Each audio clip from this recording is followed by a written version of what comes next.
Feels like I'm staying in a liminal space. Everyone is nowhere to be found. Hope I don't get sucked into the back rooms.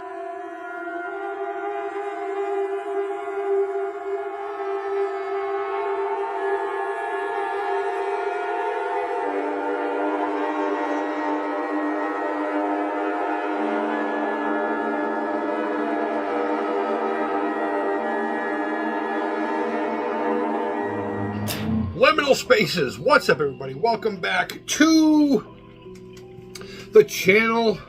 Apologies for my absence, but it was necessary for my health. For my health and those living within my community's health, so to speak. So, hopefully we'll get back on track here pretty soon. But today I want to talk about, very briefly, liminal spaces. I'm not very versed on the subject. I'm not the smartest cat in the world when it comes to these weird things, but if I remember correctly, the idea of liminal spaces came up from a Reddit post from years and years ago. If I can find the original picture that was posted with it, I'll put it right here. The pop noise was late. And the basic idea behind liminal spaces, just to kind of brush up before, but look it up. It's actually pretty interesting for about 25 minutes. And then after like the second or third video, it just gets old information. But think of an empty space that normally has people in it. It's office space. Let's say an office space or a telemarketer. What do you call it? Auditorium. A big open room with a bunch of cubicles. Anyone who works in that kind of a situation. But there's nobody there. You get this weird uncanny valley effect, this unease about looking at either the image or in a lot of cases being there. I can't tell you how many times I've looked down a hallway. You know, I'll pop up another image if I even still have it of a hallway at a movie theater. That just weirded me out. That's a liminal space. And the idea is you could right into this thing called the back rooms, where everything's like this weird yellow hue and there's a hum of fluorescent lighting. And you get trapped in this maze of rooms that you can't get out of. It's a weird idea that I just thought was interesting for, again, about like 15 minutes, maybe 2 videos long. And then I moved on. So fast forward to this past week, I took some time off. I didn't go into like a hospital or anything. I was having a little bit of an issue with my depression was kicking me in the balls. I don't even know where it came from. It just showed up like hardcore, unmanageable. I can normally manage it, you know. I have my days, but for the most part, I'm pretty good with it. You know, I can fake it to make it. And that's probably why I spun out of control earlier this week.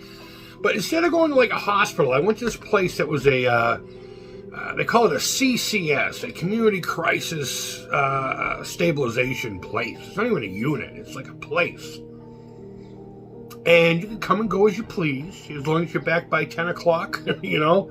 They encourage you to go to the groups. They fed you. It was actually a pretty cool deal. They had just moved in there this past Friday. I got there on Tuesday. And the kitchen wasn't up yet. I mean, they had like a little kitchen that we could use, and there was like a bunch of little snacky foods and stuff that we could put together whenever we felt like eating something. Or, of course, you could bring something and put it in the fridge. But they still fed you for lunch and supper. You had to worry about the breakfast. Again, provided stuff. You just had to physically create the delicacy, if you will. There was hardly anybody even in the building. Hardly anybody there. When I first got there was these 2 ladies, 1, 2, 3, 4. There was 5 ladies and me. And the next morning when I woke up, I got there late in the afternoon, but the next morning when I woke up, 2 of those ladies were gone. There was staff supposedly in the building, but it was rare to see them. The nurse was in this little office, you know, and you could see her and everything, but if you didn't know any better, and especially if you're just waking up, right? If you're just waking up, maybe your medication is being adjusted, so you're a little loopy or whatever. That wasn't my case, but I could totally see this freaking somebody out. I woke up to literally an empty building, and I wasn't, you know, it was the next morning. It was the second day I was there. So my brain hadn't adjusted to actually being there. And it was just quiet and empty. Now, don't get me wrong, it was exactly what I needed. It was exactly what I needed. But after a while, it started messing with my head, and I'm just like, wait a minute. Where have I experienced this before? And then I remembered liminal spaces. I found later on, if you look at the video I posted, the little TikTok I had made while I was there. Shh, not supposed to, for privacy reasons, obviously. I made sure there was nobody in there because there was nobody in there. But if you look at the beginning, you'll see a doorway. There's a room with a brick wall, and there's a doorway, and there's some construction stuff on the floor. If you actually enter that area and go to the right a little bit, you end up in this weird corridor, and then if you take a left, it just opens up to a giant room with cubicles, almost like it's, people are going to be on the phone, customer service, or whatever. And there were a couple of people there clucking away at the computer. But then I go back to the actual, I guess we'll call it a unit. Nobody. I mean, people would show up here and there, But because you were free to go, there was a Walgreens and a McDonald's and a Dunks down the street that was a walkable distance, even for me with my hip. I made that trek once to Walgreens to get me some Diet Pepsi. Please. I love veggie chips. I don't know why. I don't think they're healthy, so don't give me that crap. I enjoy the flavor. But every time I'd either come back or I'd wake up or go out, there'd be nobody there. And it just weirded me out the whole time how quiet it was. Because you gotta understand, I'm in a small 2-bedroom apartment. I got a lady and her 2 teenage daughters. It's loud in here all the time, except for like right now when everyone's either at school or at work. But I just wanted to share my liminal space, experience with you. I don't really have much more to add to it other than it's an interesting phenomena that we all experience, and until it actually had a name, I never thought about it. But it comes up every now and again in my skull. And then I actually got to experience it in person. Almost like the phenomena of the plane. Have you ever seen that? An airplane, a large Boeing. And it looks like it's just kind of hovering. It's just hovering. That happened to me once, like 3 or 4 months ago at the Oak Grove train station in Malden, Mass. That Malden-Melrose line. I was dropping my lady off, and on my way back, I was heading towards where Hunt's Photo is. If you're local, you know what I'm talking about. It's like this road that kind of curves and goes back to Main Street. It's like an access road to the train station. And I saw it. The plane was just moving. I know it's an optical illusion, but it was pretty neat to finally experience some of these things that you see online. It's like, oh, it's all cryptic and everything. And it's conspiracy stuff. And the whole idea of the back rooms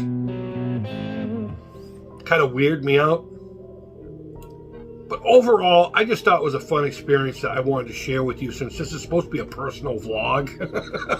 Somehow it ended up a guitar channel, but that's okay. And speaking of guitars, I got my Black Star behind you. What is it? The Studio 10 6L6. They also had an EL34 version. I just got this one used for like $500.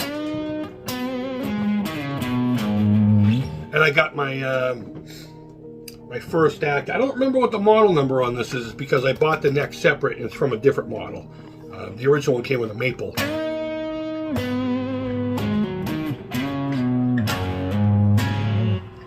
And that's it. Just running into the amp. I mean, I'm going through my trick-or-treat pedal, but it's not engaged. Here we go. Sounds amazing, doesn't it? And this little amp, you see one in a store. Don't pass it up. I never really gave Black Star a chance before, but I saw this. I didn't know it was a Black Star until I saw the tag afterwards because the badging's missing. But regardless, guys, let me know in the comments if you're into this liminal space stuff. I know. Nothing I can do about it. Get over it. I really just don't want you to see what's here. It's a mess. It's always a mess because that's where the ladies put all their junk. I don't read smut novels. Or do I?